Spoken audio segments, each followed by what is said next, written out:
Hey, what's up guys? So in this video, I'm going to demonstrate proper squat form as well as proper form for a chest press, or if you're doing a bench press, it's going to be kind of similar.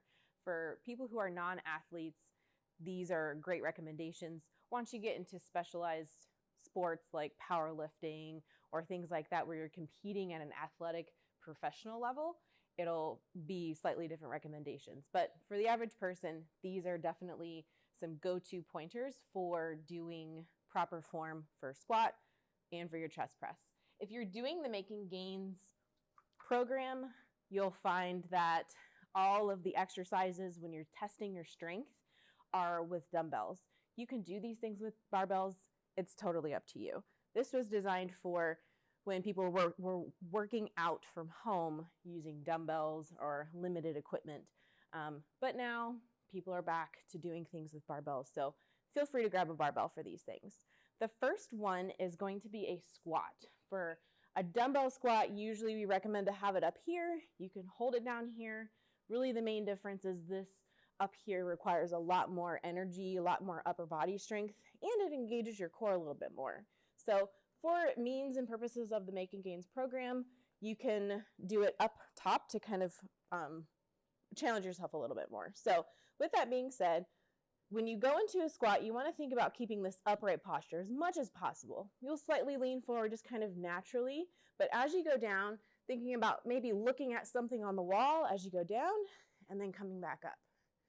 A couple things as I'm going through this movement, I'm thinking about breathing out on the way up, just pressing your air out, making sure that it comes out. You naturally kind of breathe in. Another thing that you'll notice is that, what are my knees doing? A lot of people are like, don't let your knees go over your toes. That's not always the case in whether or not something is done properly. You've got people who have different lengths, thigh bone, your femur. But in particular, I want you to think about sitting into a seat, which that happens when you reach your hips back. And I want you to think about engaging your core. Upright posture, engage your core, reach back with your hips. Breathe out on the way up. So squat form generally looks like that. When you incorporate a barbell, it's going to be totally different. So for means and purposes of this program and these demonstrations, I'm using dumbbells to make it simple.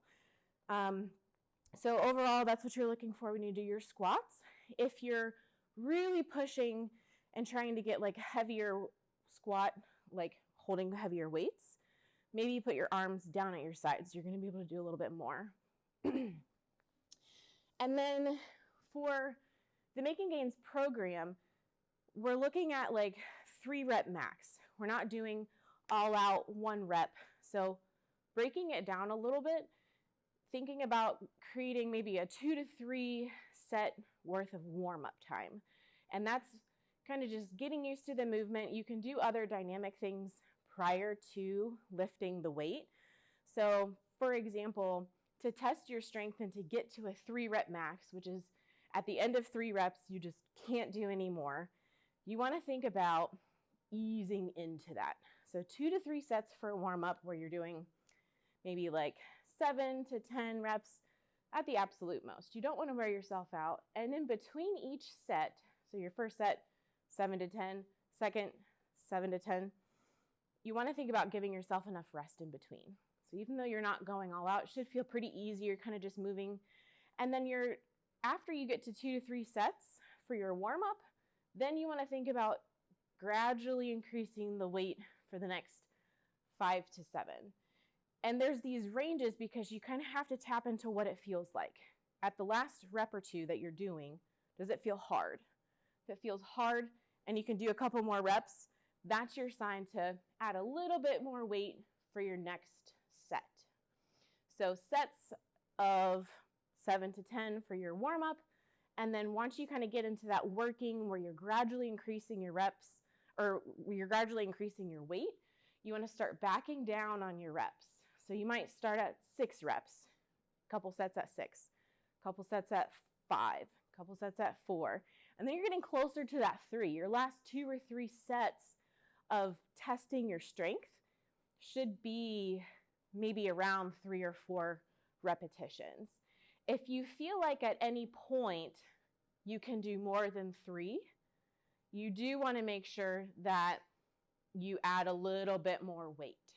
And so really the testing for a squat is going to be pretty time consuming.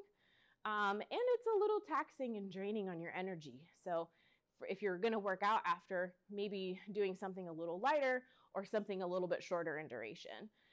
So altogether, to test your 3 rep max for an exercise, you're looking at least around 8 to 10 sets of warm up and actual testing where you're gradually increasing the weight. So the next exercise that you're supposed to test your strength on for making gains is the chest press. So I'm going to get everything set up and we'll be right back. All right, so now that we're all set up, a couple things to consider when you're doing a chest press is, what is your back doing? So even though you're working your chest, and especially if you're going heavy, which this Making Gains program is all about, kind of pushing your strength a little bit and testing and seeing where you can get. So making sure that you're not arching your back away. And in the beginning of the video, I kind of mentioned, like, you want to make sure that you're taking these tips for just being an average person who wants to work out, get fit, try something different. Once you start getting to that athletic competition level or professional level of training, things get a little different. But for this program, you want to make sure that you keep your back flat to the bench. That's like my number 1 recommendation. No excessive arching in your back in any way is necessary. Once you feel like you're kind of starting to compromise that portion of the form, you want to make sure that you just kind of scale it back. Don't go as heavy, things like that. So also things to think about is your alignment. So where your elbows are at during the movement. If you're way out here, kind of up high, your elbows are up as you're laying back, of course, for a chest press. If you're up here, you're going to start compromising the integrity of your shoulders, and you can kind of risk injuring your shoulders. You start taking away some of the chest work that happens with a chest press. So let's try to bring those elbows down a little bit, not all the way, but find a happy medium between really high and really tight into your side. So about right here is where my elbows are going to be when I'm doing the actual exercise. And then lastly, if you're somebody who is short, like myself, when I lay back, I can't firmly plant my feet on the ground. My toes are really all that touches. So for me, I prefer to put my feet up because then it doesn't tweak my back, and it helps me kind of stay steady and strong through my core, because chest press really does involve core strength if you focus and pay attention on doing so. So with that being said, I'm going to go ahead and scoot to the seat of the bench, and then I'm going to come on back, and I'm going to bring my feet up just so that, again, my lower back is flat as it can be. There's that natural arch there, but nothing more.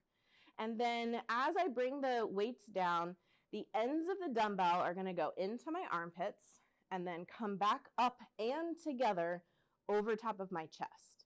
My elbows are still kind of that happy medium, not really wide up high or close to my ribs. The ends of the dumbbells in the armpits and then up and together over top of your chest. You're working your chest, and making sure that the dumbbells stay over your chest is important to making sure that you're also working those pec muscles. And then try to kind of tighten up that core a little bit. The more you involve your core, the more you might feel steady and secure in pressing heavier weights. And then lastly, the breathing is making sure that you're pressing or breathing and pushing that air out as you press up.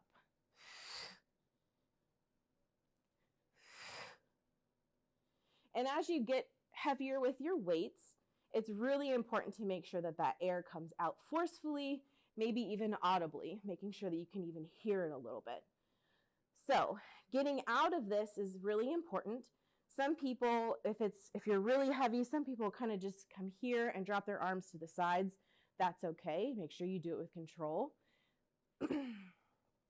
And that's usually my recommendation.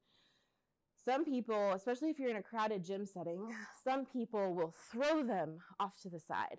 Definitely not recommended because they can roll and potentially hit somebody else, crush a toe, and sometimes when you're doing things forcefully, you can unintentionally hurt or strain your own muscles. So that's all for this video.